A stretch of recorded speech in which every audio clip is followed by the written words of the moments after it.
Hi, and welcome to what is hopefully the first of many videos I put out for a stylist transition.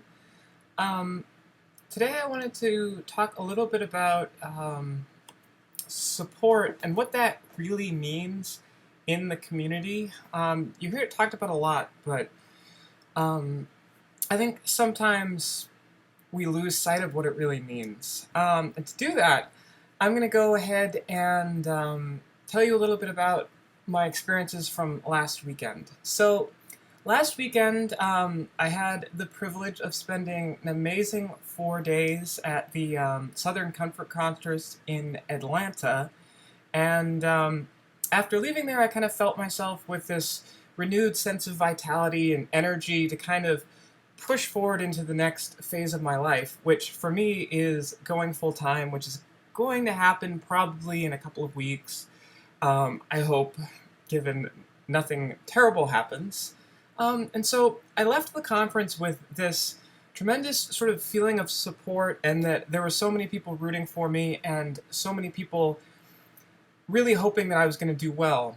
And so we hear this term support tossed around so much, and I think sometimes it's used a little bit haphazardly, and kind of loses its meaning from overuse. And so from this past weekend, I was fortunate enough to rediscover for myself what I believe the true nature of support really is.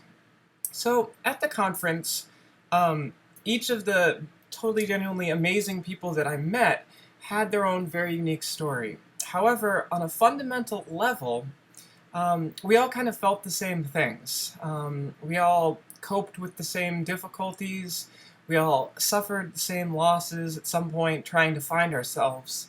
And in life, oftentimes, these fundamental things go kind of unspoken with my non-trans friends. And my non-trans friends are my primary support system, and they're wonderful.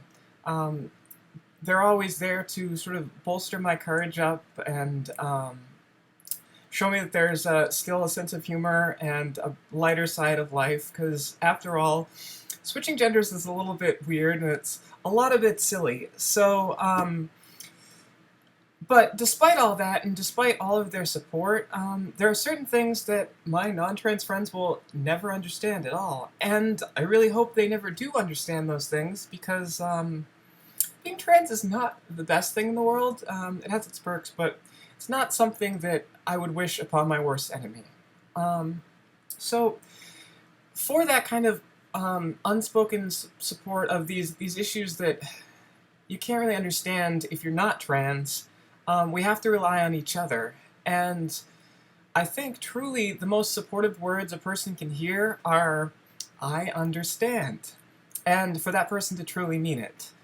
Um, Being trans is a terribly isolating experience for those of you who don't know, and for those of you who are watching this who are trans, sure you know, terribly isolating. Um, Oftentimes, the only way I find myself able to cope is to just completely distance myself from everything, and most times that's probably not the best thing for me emotionally, but that's where my mind goes, and so I just completely separate myself. And so, despite the intentionally really sunny atmosphere of my blog, I do spend a lot of my time alone in my apartment, lovely apartment here, um, and sometimes quite depressed, especially since I started hormones and started transitioning in earnest. It's not all the time, but it's always there, and it's always something sort of looming in the background, this sort of potential thing that you could always sink down to if things aren't going well. Um, and this is something that everybody needs to accept in themselves, and knowing that having these feelings is normal, whether you're trans or not. Experiencing that has no way, no reflection on your value as a person, and it has no reflection on who you are as an individual. We all struggle, and so when I was sitting down at the conference with so many of these wonderful people that I met, we'd sort of casually go around and share our stories and say where we were at in life, what we were struggling with, and I would find myself really kind of like starting to tear up at these conversations. And it's just, there's just so much hardship faced by so many people, and that reality just really deeply saddened me, almost to the point of tears a couple of times. And so after the conference was over and I was sort of had to leave all these fabulous people who I would gladly have taken all of them back to my home with me, and it would have been amazing. After I left, I came back and I said, well, what can I possibly do to help lessen this great sadness and this great hardship that everyone has to feel, even if it's only by just a little bit? And so I feel like the core part of this problem is that it's really hard to feel like you can tap into the strength of the trans community, or maybe any community on a larger, broader sense. It's really hard to feel able to be bolstered up by that strength if you're not totally immersed in that community. And I know so many people out there really aren't. I mean, I have little to no access to the trans community on a personal level, aside from my computer and online. It's just not a big community where I live, and I think a lot of people have that exact same problem. And so I'm lucky enough that I have the conduit through my blog and through my viewership and my readership, that I'm able to put out a message like this, because I feel like it's a really important thing to say. I'm lucky enough to have the opportunity to go and attend conferences. I know not everybody has that option. It's expensive. Traveling is hard. People have work commitments, life commitments. It's just not something that everybody can do. And people shouldn't suffer because of that. That being said, everybody in the trans community should be able to experience that unwavering sense of support and that sense of belonging that comes from just being surrounded with other people like yourself. And at times I know it's super isolating to just sit in front of the harsh light of your computer, and that can feel truly lonely. When I was in Atlanta at the conference, I met women from around the world, people from Europe, South America, all over the US and Canada. Just everywhere was represented, and it sort of was a testament to the fact that there are people everywhere going through the same thing that I'm going through the same thing that you may be going through. And even though these words are really overused in today's sort of LGBT culture, they're still totally true, and they still merit constant reminder for everyone.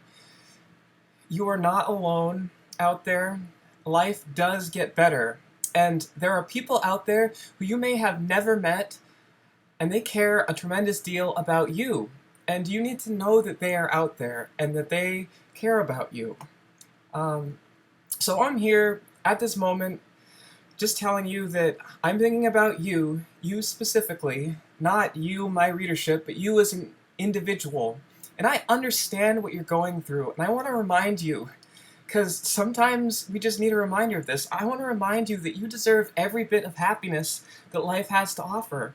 And please know that you don't have to be strong all the time. We as a community are here to share our strength with you whenever you may need it. And we all struggle, but no one should ever feel like they're struggling alone. And so I challenge everyone who sees this to reach out to somebody. Make sure they're doing okay. If you know they're having a hard time, share your strength with them. And I think if we all make a conscious effort to reach out and do that, we will feel a little bit more connected, and some people that may feel isolated can be brought into the fold and feel that strength that is part of us. So thank you for taking the time to watch this. This is the first video of hopefully a series that's going to sort of maybe not focus as much on the fashion side of a stylish transition, but more on trans issues and educating people what it is like to be trans on a very real level, and avoiding all the drama and politics. So just know I am here for you, the rest of the community is here for you, and you don't have to be strong all the time. Thank you.